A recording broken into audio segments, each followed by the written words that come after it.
There are 7 female YouTubers who perfectly represent each of the 7 deadly sins, starting with lust, best shown by degenerate 16-year-old TikToker Amelia Wu, who chases online clout by dancing and posing in lusty clothing. With more followers now than the population of Switzerland, Amelia started out in 2022 with makeup tutorials and lip syncs. But over time, as her desire for fame grew, her content started taking a turn for the worse. What drew even more attention, however, was that some of these perverted TikToks featured her 25-year-old brother, leading to disgust from the community, including popular commentator Miss YY. This 16-year-old girl is showing off her cleavage online, her stomach, her posing in very promiscuous positions. Now, despite this, Thomas keeps encouraging Amelia, causing the internet to voice its concern. Her relationship with her brother has always rubbed me the wrong way too. If it's not borderline incestuous, it's exploitative at the very least, raising concerns about his influence on the teenager. This is not how a happy and healthy 16-year-old girl behaves,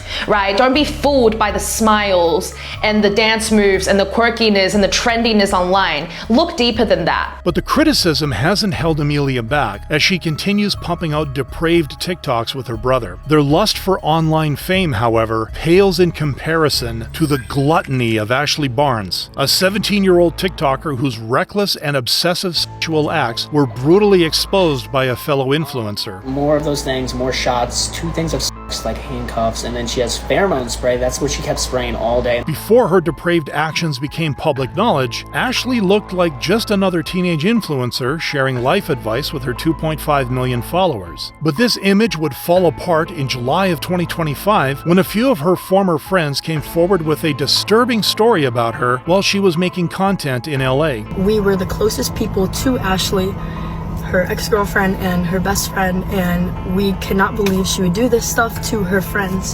However, the most detailed account of Ashley's twisted indulgences came from Brad Mason, who explained how she forced him and other underage TikTokers toward sexual acts during their stay at a hotel. And she starts spraying pheromone spray. If you guys don't know what that is, it kind of releases hormones in a way. But the spray would just be the tip of the iceberg. So then she wanted to play Dare or Drink, right?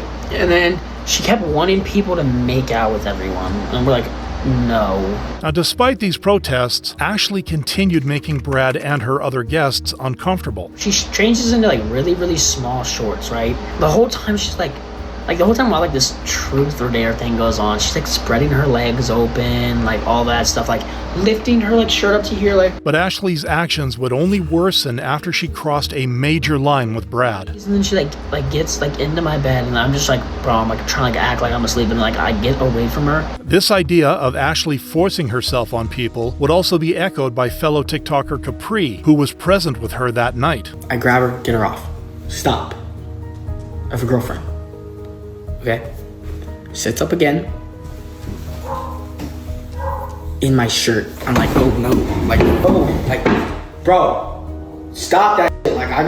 Stop. After this expose, Ashley's reputation would fall off a cliff, especially after Brad showed the disturbing contents of her drawer to support his story. Her behavior is so disgusting. She knows that no means no. I don't care if she's 17, she knows better. This backlash forced Ashley to try and save face by blaming her addiction issues before quietly slipping into the shadows. While her sexual deviance traumatized the people around her, it didn't create the kind of national outcry caused by the greed of Heather Morgan, aka Razzle Khan, whose thirst for stealing Bitcoin with her husband even made it to the news. Breaking overnight, nearly 100,000 Bitcoins have been stolen from exchange platform Bitfinex. Unsurprisingly, an amount as large as $70 million back then forced Homeland Security and the IRS to investigate the matter. At the time, they had no luck, only later discovering that Heather and her husband had moved their stolen Bitcoin to the dark web, refusing to spend any of it in case it tipped them off. After a year of not touching it, the couple laundered the money through thousands of wallet transfers and fake identities. But with the value of crypto reaching new heights in 2017, even the Bitcoin bandits weren't prepared for their Bitcoin becoming worth $4.5 billion,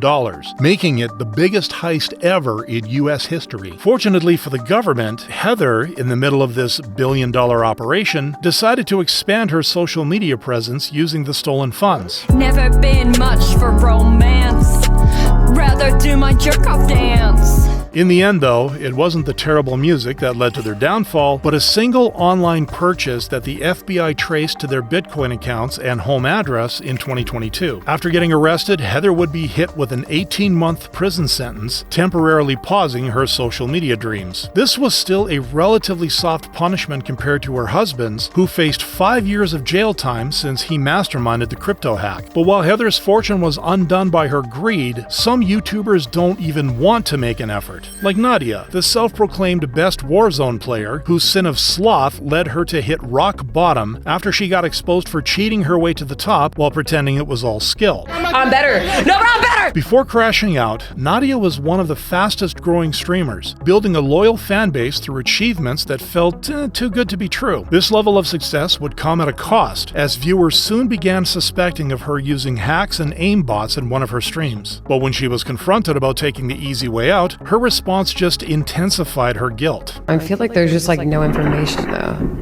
Like, it cut the clip really short. Not only was the reply unconvincing, but fans noticed that her body language was also giving her away, as she looked fidgety and nervous. Even worse, when she was accused of buying Twitch followers by COD detective Call of Shame, her reaction didn't help matters either. So all you little boys with a fragile masculinity that can't accept a woman is just better, it's time to face the reality. But it would be Nadia facing the reality, as after she doxed a viewer, all of her audience turned against her. Antagonizing your audience is rarely good for long-term interaction. These comments unfortunately didn't save the situation, as Nadia now dabbles in degenerate content to stay relevant. Contrasting sharply with TikToker Ella Catherine, who actually tried to do a normal job, only for her wrath to destroy her reputation when she couldn't hold her anger against a family she had recently worked with. The host dad doesn't speak English. Oh my god. But before she crashed out in front of her 95,000 followers, Ella was a regular TikTok girl vlogging her life. This adventurous spirit led her to accept a babysitting job with a family in Milan, where she was meant to work for 3 months. Despite her high hopes, the trip would be far from an Italian dream, taking a nightmarish turn within 4 days. I'm sneaking out of my host family's house. After quietly leaving the house, Ella made her way to the airport, visibly distressed. Oh my gosh, I'm literally shaking. That was the scariest thing ever. I couldn't figure out how to get past the gate, but I got it.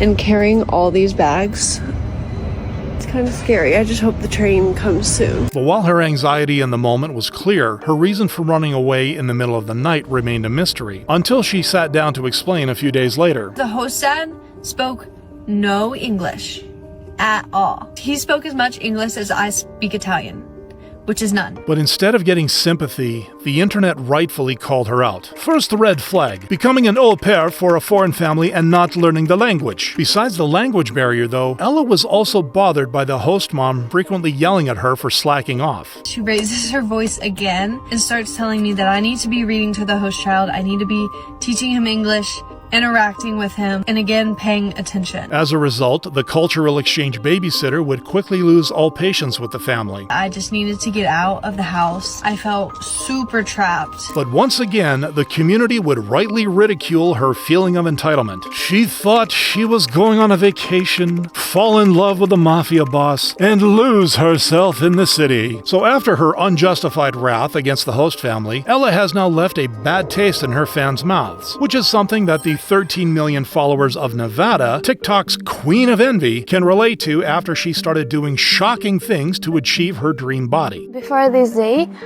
I didn't eat like nine days. This envy for a better body and lifestyle started all the way back when Nevada was an aspiring content creator out of Ukraine. This dream led her to LA, where her brand initially took off with dance reels and brain rot skits. Behind this hustle, though, was an envy-driven obsession that made people sit down and take notice. In middle school, I was chubby, and my classmates and so-called friends bullied me for my excess weight. Her resulting insecurity would leave a permanent mark, leading to constant comparisons with her friends' bodies. But instead of embracing a healthy weight, Nevada used her experience to promote disturbing weight loss methods. 15 pounds. Someone told me that I need to take it. Taking another pill. This decision to rely on pills and fad diets, however, wasn't her only example of harmful influence.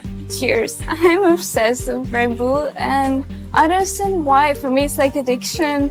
Every morning I drink Red Bull. Unsurprisingly, the internet didn't agree with the lifestyle she was promoting. I'm convinced she runs on negative calories and pure delusion. Surprised she hasn't started selling bottled air as a meal replacement yet. While Nevada hasn't sold anything so far, her envy alone is selling a dangerous idea of body shaming to her younger viewers. But even influencers who build their brand on positivity can be toxic, as proven by Jasmine Tan, a self-proclaimed girl's girl whose pride got in her way of being a good role model. Now, she started her career by uplifting young women, racking up millions of views with viral affirmations. I feel like girls are just naturally born pretty, clean, and scented. But instead of continuing to empower her fans, the YouTuber slowly started revealing a different goal. Please don't ever talk to me in a baby voice. I'm the only one in the relationship who's allowed to do it. Cause it's cute when I do it. It's not cute when you do it, buddy. This double standard was immediately obvious to viewers. It's so ironic for her to criticize that guy when she sounds like a chronically online 10-year-old. But it didn't stop Jasmine from her toxic rants, with her next target being a young woman she met at her gym. She's still in school. She's 21.